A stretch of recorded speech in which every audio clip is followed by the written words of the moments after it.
రాజ్యమేది లేదు గాని రాణిలాగా చూసుకుంటా, కోట కట్టలేను గాని కళ్ళల్లో నిన్నే దాచుకుంటా.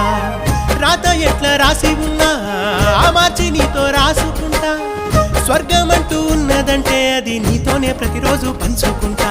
నిన్ను గన్న మీ నాన్న కన్నా అల్లారు ముద్దుగా సాదుకుంటా. నీకు కోపం వస్తే కొంత దూరం ఉంటా, నువ్వు గీత గీస్తే నేను దాటనంట. కంట నీరు కంటి రెప్ప దాటకుండా కాటుకై కావలుంటా. రాంబాయి నీ మీద నాకు మనసాయనే, ఏనాడు నిన్ను వీడిపోని నీడైతనే.